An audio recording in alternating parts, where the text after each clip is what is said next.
Dr. Anderson Reynolds. Welcome to Roof Tropics Media on top of the world at Mondidon. We are now gazing at the beautiful city of Castries, which has received several baptisms by fire. In his famous poem, A City's Death by Fire, upon walking the ruins of Castries after the 1948 fire had destroyed three quarters of the city, Derek Walcott wrote, "Why should a man wax tears when his wooden world fails?" We at Roof Tropics Media aren't asking you to wax tears, but we want to impress upon you that the onus is on all of us to make St. Lucia and the world a better place to live. Today is the 5th episode of Conversations with Dr. Anderson Reynolds. Yet only 7 weeks ago, I did not know that I was going to be doing a talk show. Time really flies. But for those of you who missed some of these episodes, please visit Jacko Productions website or Jacko Productions television Facebook page to view past episodes of the show. We have promised that at Rough Tropics Media and with Conversations with Dr. Anderson Reynolds, that we would focus just as much on the diaspora as St. Lucia. So in keeping with that promise, this morning we have a special guest from the diaspora, Jn Baptiste, who is visiting with us from Ottawa, Canada. He's a tourism and business consultant. He's a tourism and business development consultant. So he'll be visiting with us, and he'll be talking about a new approach to business or economic development.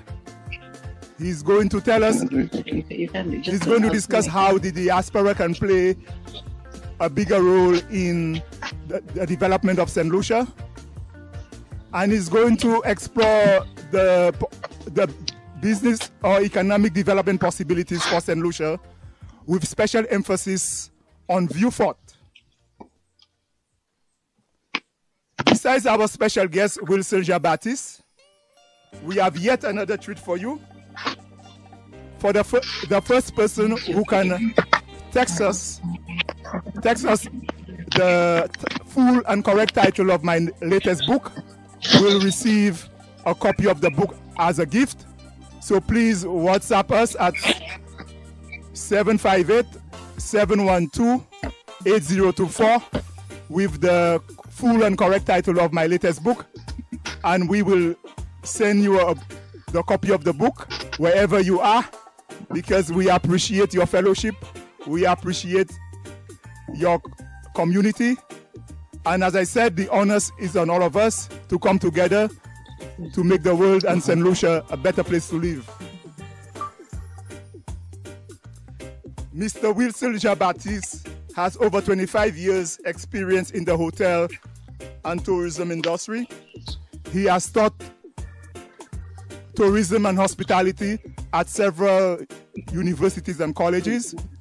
He is the founder of 2 enterprises, including Jn, that focuses on tourism and hotel development, as well as travel and tour management.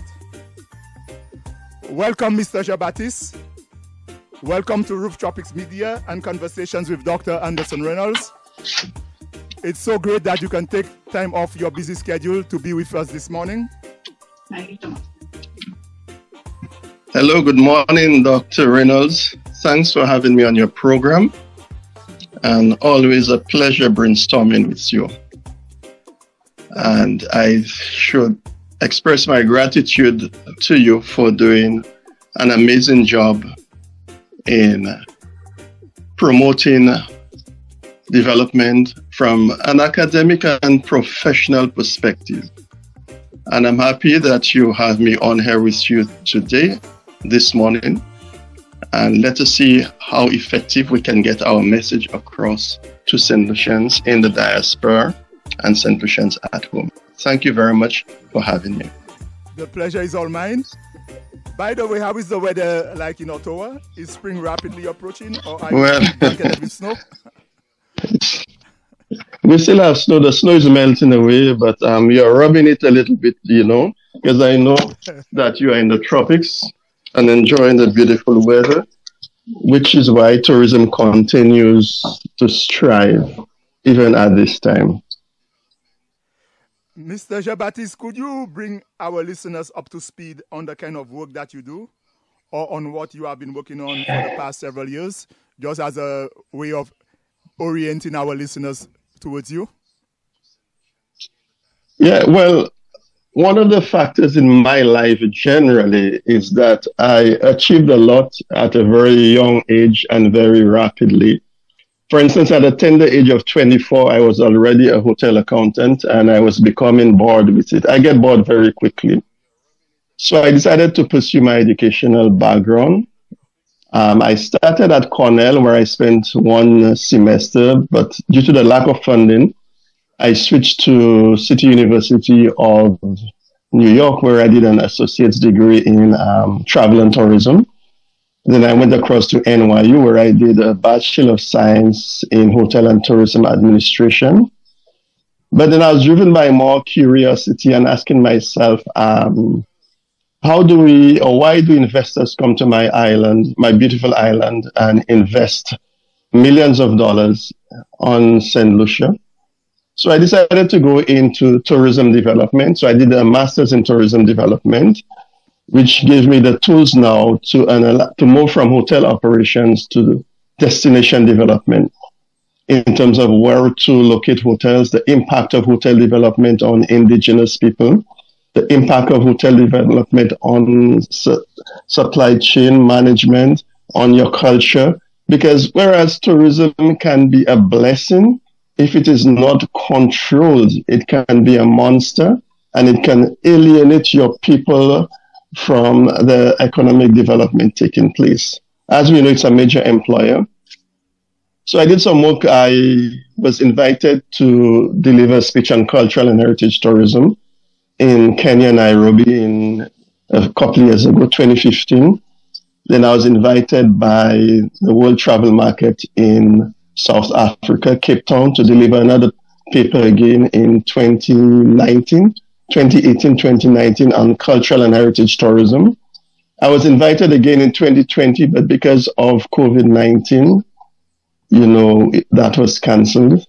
I spent some time in Rwanda on a hotel development project, and we went as far as getting government approval, government licenses, government permits, and we are now just waiting for the funding for that project. I also believe in passing on knowledge and information, so I taught at NYU, I taught at Monroe College, and currently I'm working on developing a project for a certain area in St. Lucia, which is moving on fine now, and getting to the last part of that development project. We will get Before back. I move on, let us discuss. We will get back to the development projects you have in store for Vieux Fort. Those, I think, you have been proposing to successive governments. But for now, I understand you are advocating a new approach to business, or to business development or economic development that departs from the profit maximization model, because as I understand it, and as some people tend to think, the profit maximizing approach to business, to economic development, can lead to environmental degradation, human exploitation. So you have, from what I understand, you have a different approach or that you are advocating. Could you bring our listeners up to speed with the economic model that you are advocating? Yes, no problem. And to move on, my curiosity drove me to return back again to the walls, to return to the walls of academia, where I pursued a MS in tourism from Fordham, which was an eye opener. And I'm using that information and knowledge acquired, which is current, to look at the different ways we manage people and manage business. For instance, we are faced with current challenges globally. We refer to them as morbid challenges or morbid problems, and they include inequality, poverty, hurricanes, forest fires, discrimination, indignity, and crime. So we have those challenges at our doorsteps, and now we have the situation with Russia and Ukraine. Now, to approach those challenges, what is needed? We need a change of mindset. Now, this morning, I will be using more an inquiry approach to our discussion. That is, we will explore solutions, discuss ideas, instead of an advocacy, which is for and against, yes, right, right is wrong, or yes, no. So we need a change in mindset because the current problems require a new perspective. And as you mentioned, the business model, we need to pivot away from the economistic model of management, which strives on maximization, exploitation, and move to a more humanistic model to problem solving. As a result of that model, we will be operating in a safe and just zone. That means we are not pushing the boundaries.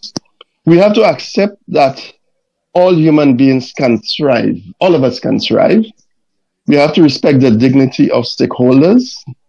We must tell the young people on St. Lucia that growth possibilities are not limited.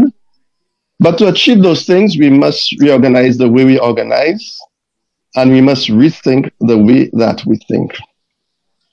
So we need a new storytelling script. We need a new narrative. And that narrative is aimed at explaining why people are motivated more than profit, which you mentioned in your preamble. Why social responsibility is relevant. We have to take care of the society that we live in and work in, the communities that we live and work in. And we must also understand that our species has survived for specific reasons.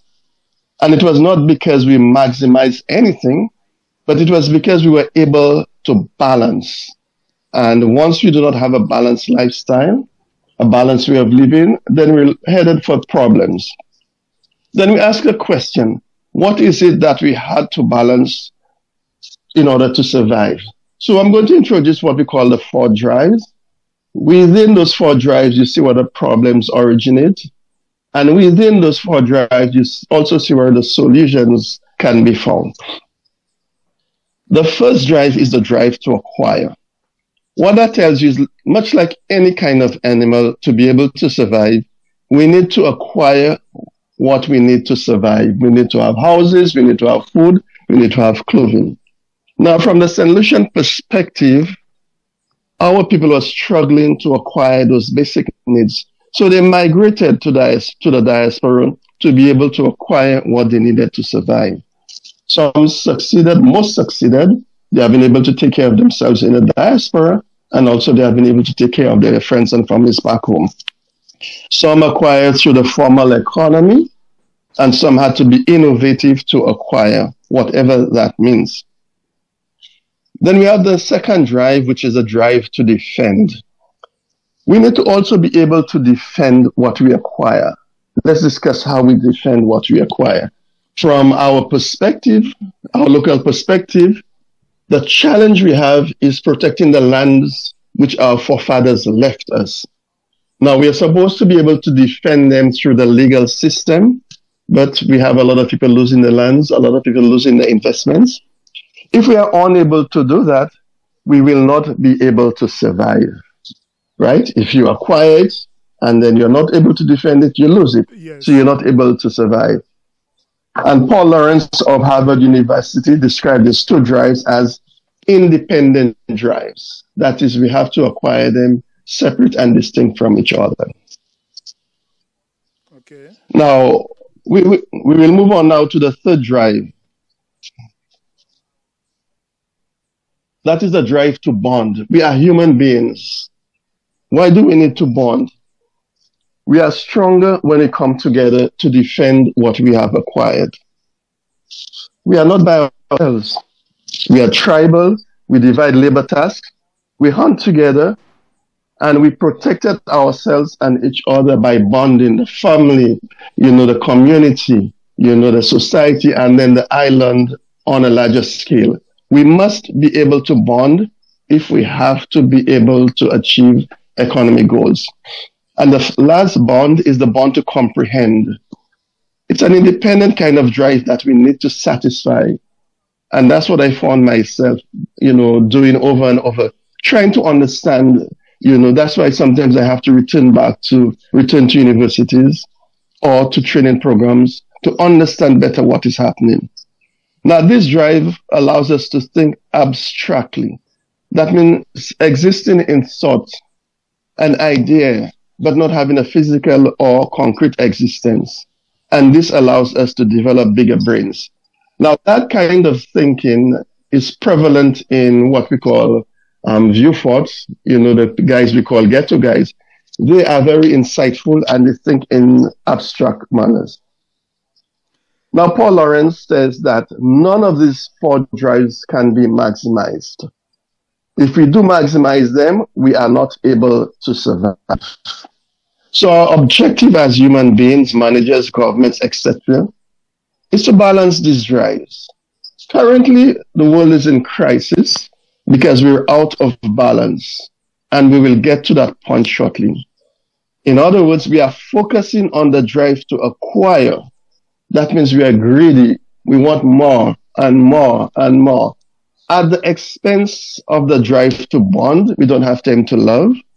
And the drive to comprehend, we don't have time to learn. And the drive to defend, we neglect what we have acquired. So this is what leads to corruption.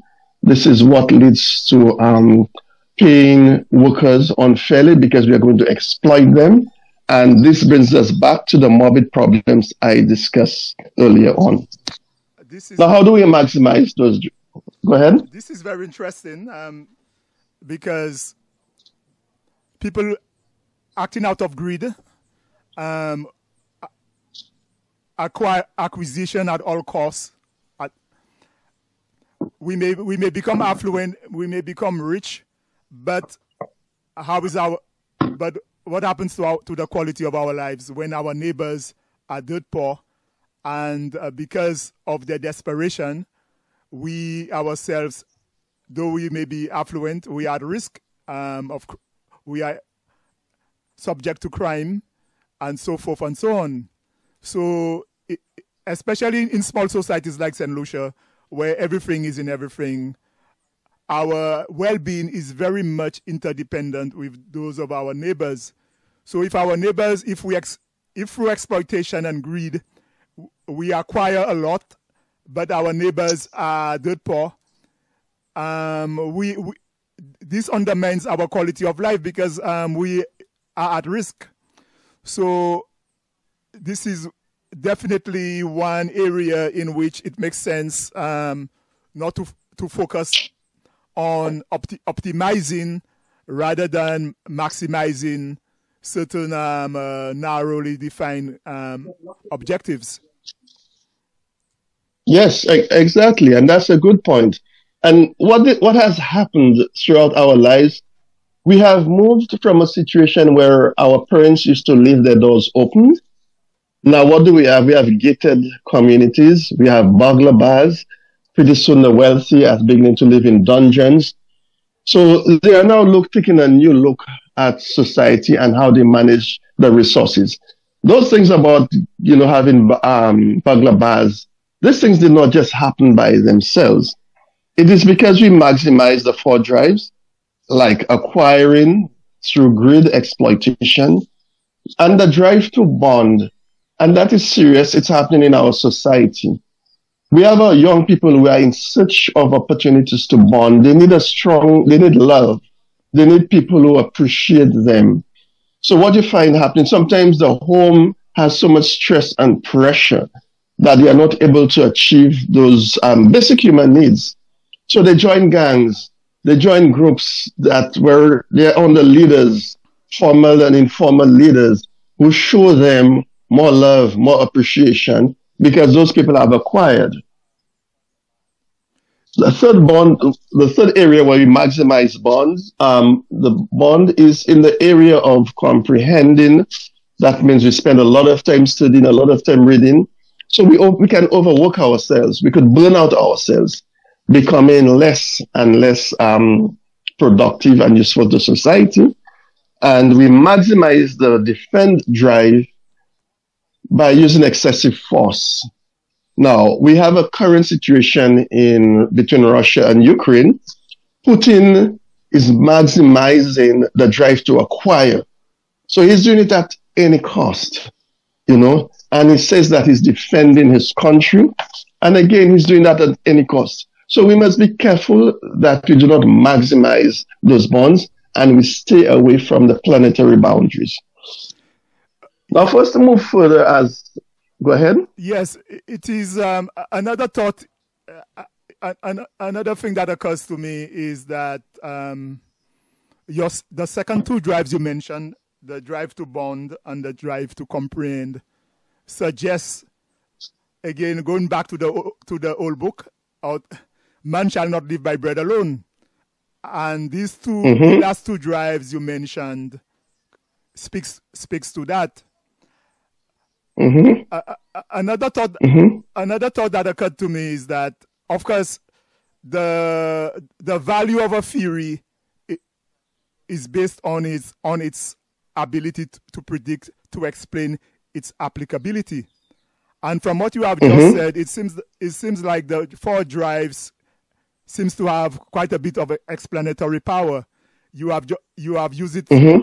You have used it to look at even what's happening in the Ukraine, and also what's happening to our youths in our inner cities with the crime and violence and gangs.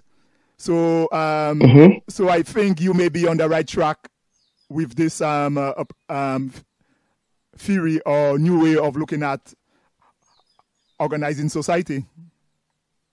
Well, it has moved past a theory now. U.S. corporations have been asked to revisit the way they manage, because their thrust was on satisfying the shareholders on a quarterly by quarterly basis. And that is referred to as short-termism, where you just focus on the short-term results. And Larry Fink, one of the top CEOs in the US, is asking them now to rethink the way you manage people. And we will get to that as we develop that discussion further. Okay. Now, attached to that, let us look at an analysis of the solutions to current challenges.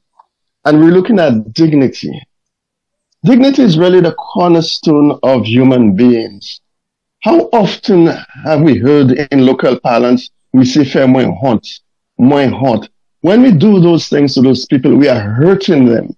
They may walk away, looking like they're okay, but they are hurting on the inside. Dignity is also critical. There are things that are beyond price. Like we say in local parlance, you cannot buy me. But those who have acquired and have used the maximization or economistic model to acquire believe that they can buy anyone, they can buy any vote, they can buy wherever they want. Now, if we understand that there are things that are valuable beyond price, right? Our management and organizing strategies will change because we'll treat people like people. If we also understand that we have to protect anything that has intrinsic value, then we will organize better. And when I say intrinsic value, let us look at intrinsic dignity. Intrinsic dignity is the value that human beings have simply by the virtue of the fact that they are human beings. We are equal, Yes. This is the value that human beings have. You are not superior to me. So just because we are all human beings, we all must all be treated with a semblance of dignity. Yes. And Kant 20... Sorry, go ahead. Yeah, and Kant 20 said, there are things money can't buy. Now that's dignity. But for everything else, there is MasterCard, you know. And we must not believe that we can purchase the dignity of our people. Go ahead, Dr. Reynolds. Yes, we definitely must not confuse the two. Yes, because in my mind, it is people that matters, not material, not material, and so, not material stuff, not wealth. People should come first. So in that regard, I think you are well on point. And in fact, some people said part of the reason the previous Alan Shastney lost the UWP lost the elections is because the government was robbing St. Lucians of their St. Lucianness, which may be another word for them losing their dignity as St. Lucians.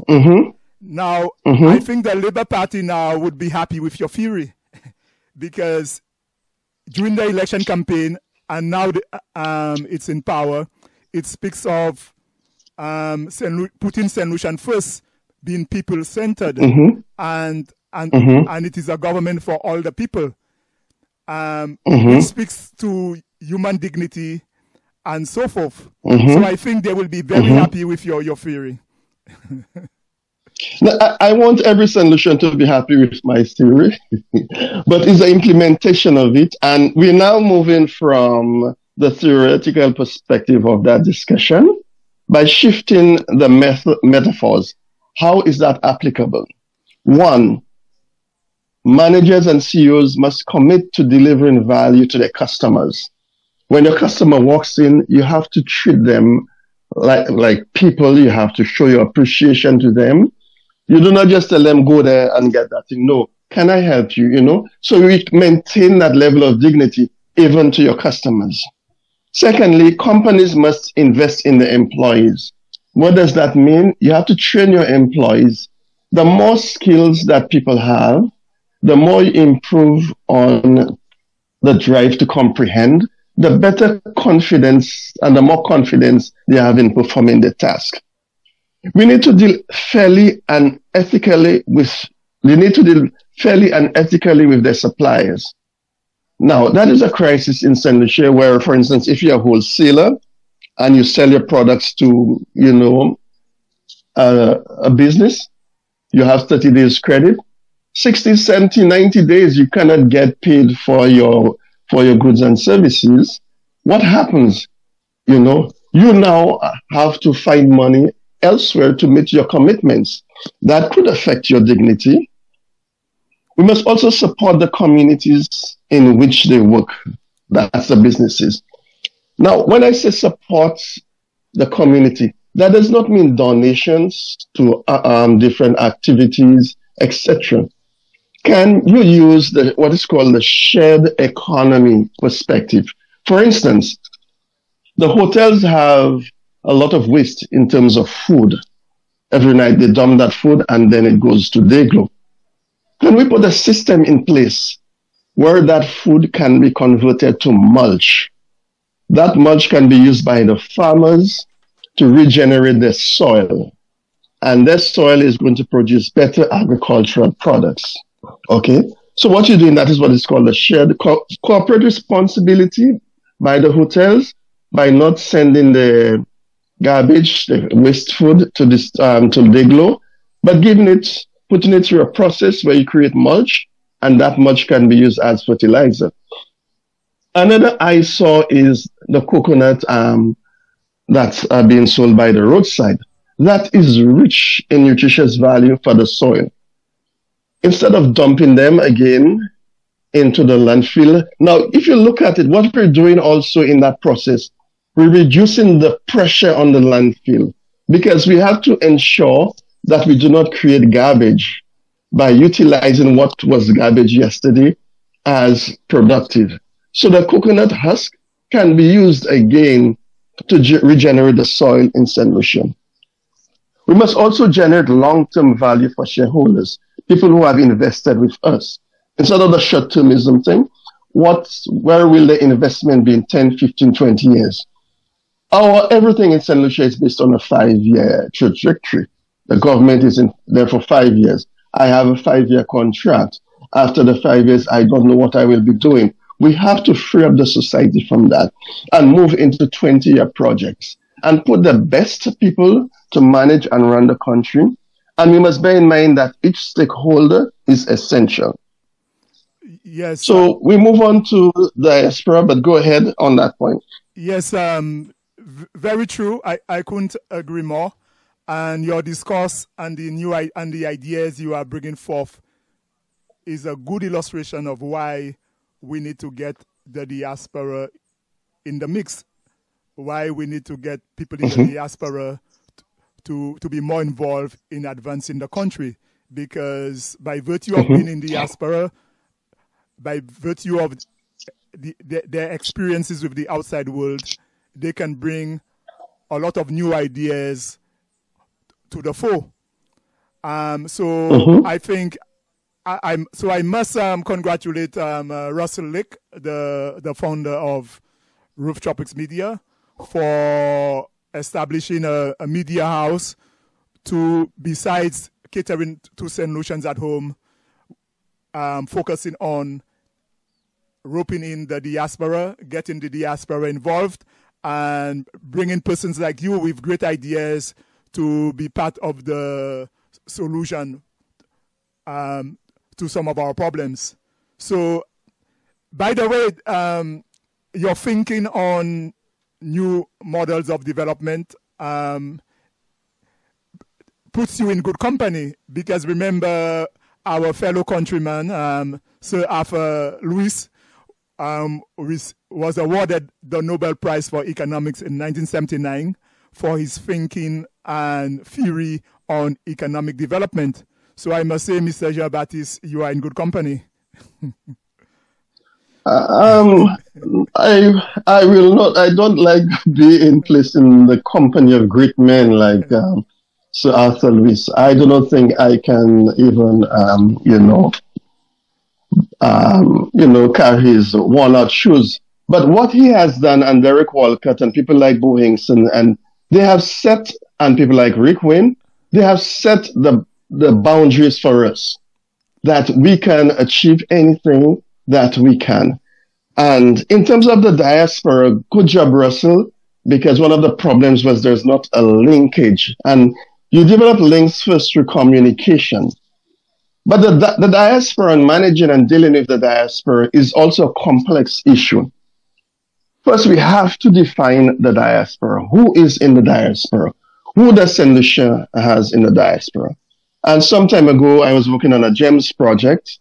Marketing is everybody's business. And I broke them down into professionals. You have lawyers, accountants, doctors, nurses. Then you have construction workers. And then you have home helpers.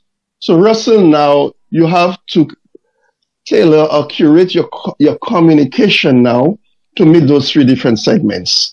What might be of interest to the professionals might not be of interest to the construction worker or the home helpers, but all of them can play significant role to the development of St. Lucia based on the niche that they're exposed to. We can go for... Okay, go ahead. Go ahead. I thought you were... Okay, go ahead. Yeah. We can go ahead now and place St. Lucians in the diaspora into the 4 drives. We have those who have developed the drive to acquire. They have done well financially. Those who have developed the drive to bond, they have created good family structures and they're able to take care or bring some of the relatives up to join them. So that's bonding. Those who are able to defend what they acquired, they do that through education, getting to know the legal system and being smart. And those who have developed the drive to comprehend. We have a lot of university graduate students in the diaspora, and the country now can tap into those resources, gel them with what is currently the resources on the island, and we must stop seeing St. Lucia as 238 square miles, but we must see St. Lucia as big as where every St. Lucian resides. Yes, very true. Now, Russell, go ahead. Very true, because we are a small population, but one way to expand our effective population is to embrace the diaspora. So thinking of the diaspora as an extension of St. Lucia, sharing a continuous cultural and economic space. So by embracing the diaspora, we are effectively expanding our size. I have a follow-up question about the diaspora, but I think you have a little bit more to say before I interrupted. So yes. Please go ahead. Yes.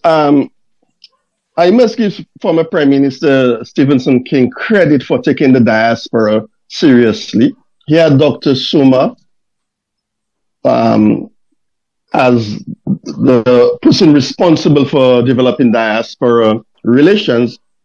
But what he did was to move that relationship from a social party-like relationship to an economic development relationship. He embraced what we had, the Global Development Fund, and we were putting structures in place to implement that system, which today could have generated millions of dollars for developmental purpose at the grassroots level, providing us with the funding to take on major projects. Now, in today's world, you cannot go small. You have to go large and fast. So the questions we have to ask is, are governments taking the diaspora seriously? Are governments interested in engaging the diaspora? If so, where is the evidence of collaboration? Now, does the diaspora see a place for it in the economic development of the island? When people from the diaspora travel back home, they have a lot of hurdles to overcome. Then we ask ourselves, Russell, what is the relationship between the diaspora and the homeland? That is something you need to define if we have to move on further. Go ahead, Dr. Reynolds. Yes, actually, this would have been my next question, because I've run into persons, St. Lucians in New York, who are about to retire or have retired. They have done well. They have acquired they have achieved some of the drives you mentioned. They have acquired and they have comprehended. And they would like to play a bigger role in the development of St. Lucia. So one person was asking me, they would like to help, but how do they help? Because they don't want to throw their money away. So that suggests there isn't a structured mechanism by which persons in the diaspora can invest and make meaningful contributions to St. Lucia. So it is very interesting you mentioned the Stephen King government was pursuing that line of thought. So could you expand a little bit more on the global, global investment fund? How was it structured? How was it supposed to work? and how St. Lucians at home and abroad could participate? Yes, the first thing we need to do is to change the way we think about foreign investors. When we see a foreign investor come to our country, we believe that it is his money. But no, what he's bringing with him is a pooling of resources. He has hundreds and thousands of millions of dollars at his disposal based on the pooling of resources from retirement funds, from families, from relatives. But we are still caught up in the individualistic model of development. If I cannot do it, then I will not join with other people to get it done. So we have to move to the framework where we build teams, investment teams, just like we have soccer teams. However, I must say that leadership is not easy. The Global Development Fund is based again on the law of large numbers. The theory behind it and the practical part of it is if we can register 10,000 St. Lucians over time to each contribute $20 to that fund. In that way, you are not risking your house, you're not risking your vehicles. You may just have to give up drinking for a weekend, or buying bears or entertainment. And that $20, when it's combined with 10,000, you have 200,000 US dollars on an annual basis.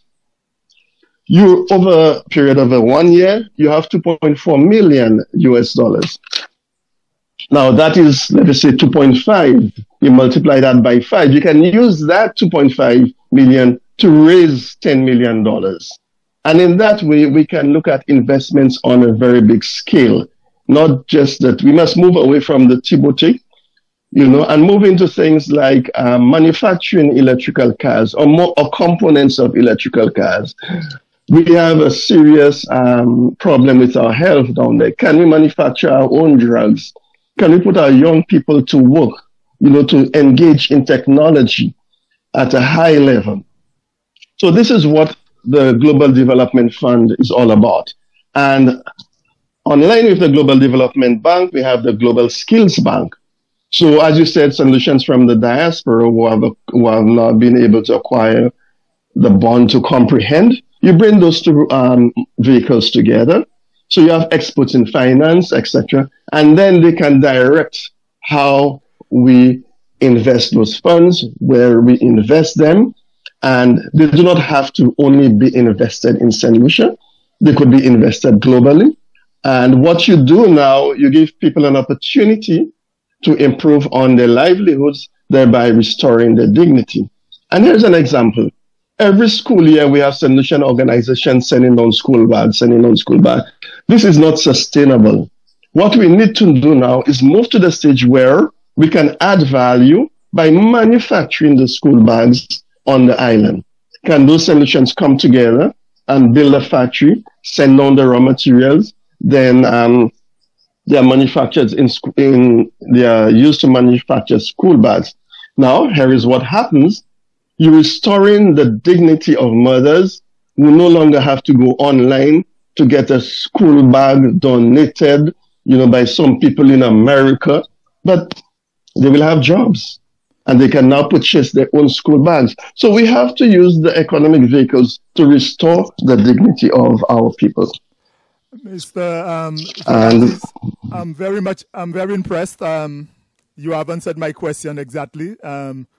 You have mentioned we can establish a global skill bank where we have a data bank of St. Lucians everywhere they are, and the skills, their skill set, and what they can offer the country.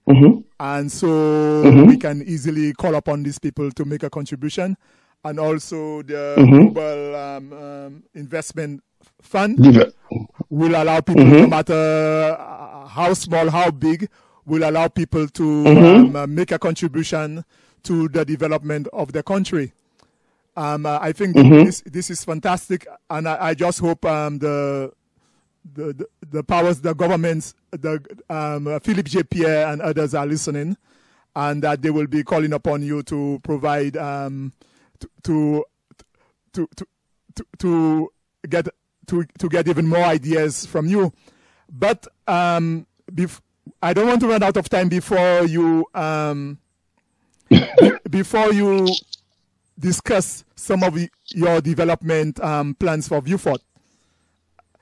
But before we go there, let me ask you another question. It seems like we are happy to roll out the carpet for foreign investors. We give them very generous incentive packages, tax breaks, and so forth. Yet we are reluctant to do not even as much of that for our local entrepreneurs, our own people, which I find very strange. Theo Akin came to St. Lucia, and he's really an architect and at best urban planner. But the former prime minister went out of his way to call him a master developer. I wonder why is that? Is it what Maya Motley, the prime minister of Barbados, called self-contempt? The belief that that other people are superior to us, are more deserving than us. Why is that? What's the mindset behind that? it's as if foreign-owned enterprises are valued more than locally owned enterprises. Any thoughts on that before we go to Vieux Fort and your development plans for Vieux Fort? I think you're on track, and it has been very troubling. I mean, the barriers I have come up with, like Theo Akin came in, he had to use our land to raise money. I came in with projects and I raised the money. A hotel on El Pirata, $14 million US. We had approval in principle from a US government agency. We had another 100 million for a solar water desalination plant, which would have improved our export capacity because it's not only water, you're dealing with salt, sea salt, which is a big product now being used by the fast foods. And there are a lot of byproducts associated with a solar desalination plant. But let me tell you, I just came across barriers, and the more I had to justify myself, I had to explain who I am. Even up to now, I'm working on something, and people, I have been asked whether you are the one, really leading that. I think our expectations of each other is so low, and that the sad thing is that it is institutionalized, that there's a ceiling that we are not supposed to go past. That is, if you want a little rum shop, you want a little barbecue grill, and that's okay. But if you're going to go into, multi-million-dollar projects, then the powers that be ask themselves, who is this guy? Who does he think that he is? But it's about building a network. I have built solid networks over the past years, and those projects are painful to put them together. I've had some excellent minds working with me, guiding me. So it's not me alone. So when you disregard my projects, you disregarding the ideas of some people that are a million times more brilliant than me. Yeah, I think you are correct. We just, have a problem appreciating each other. And I don't know how that could be addressed. Hopefully, the putting people first slogan will take us over that barrier. But it's a serious barrier.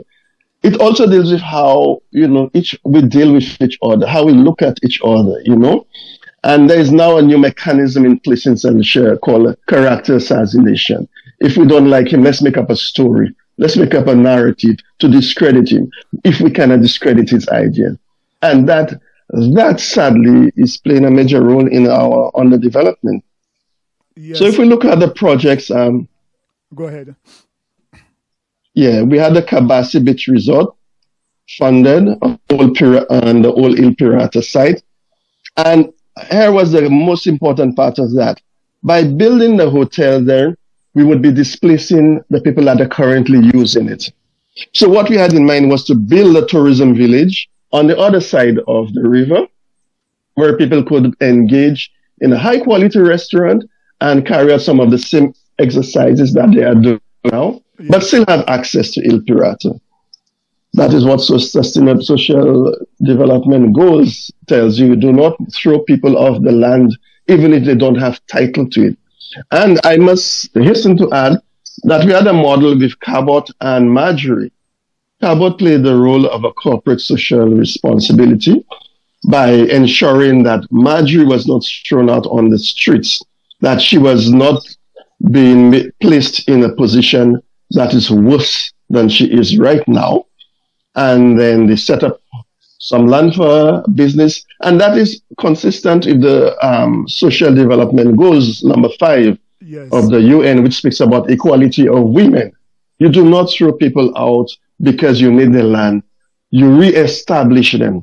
So that model, instead of politicizing it, we could call it corporate social responsibility on the part of Cabot, and recognizing SDG number 5 by the government of St. Lucia. This current government, they must get the credit for it, because that is really discretionary. Governments can decide to do that or not to do it. It's not a law.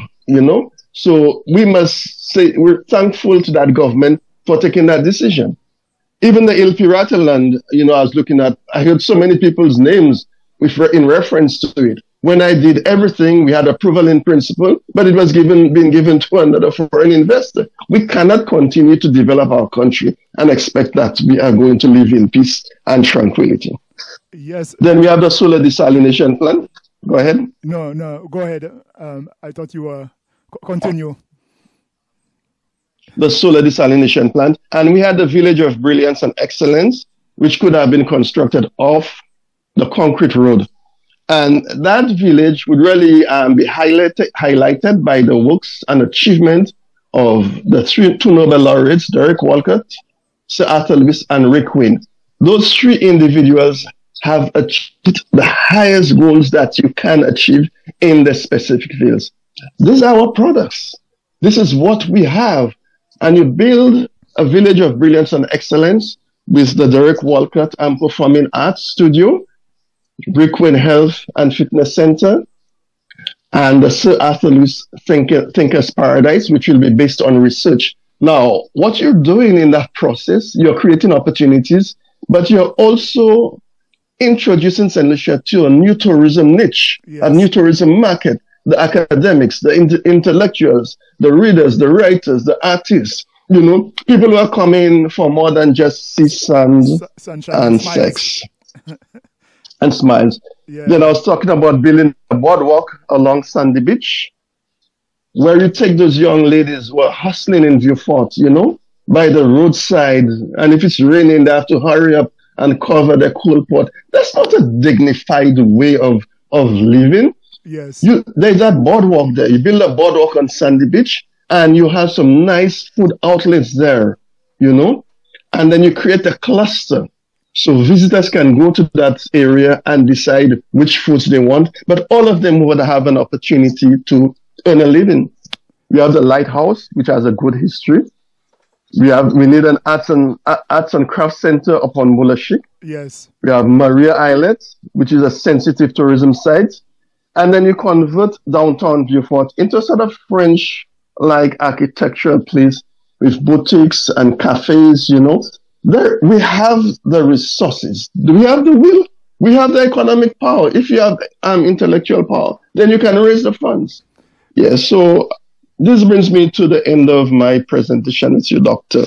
Reynolds. And we still have 5 minutes, so don't go yet. Definitely, we could stay here all day long, It's a conversation, and as you know, conversation doesn't have any ending. Yep. And it can continue because you have so much to offer and so many ideas that I think we need a multi-part conversation. So I hope you'll be willing to come back.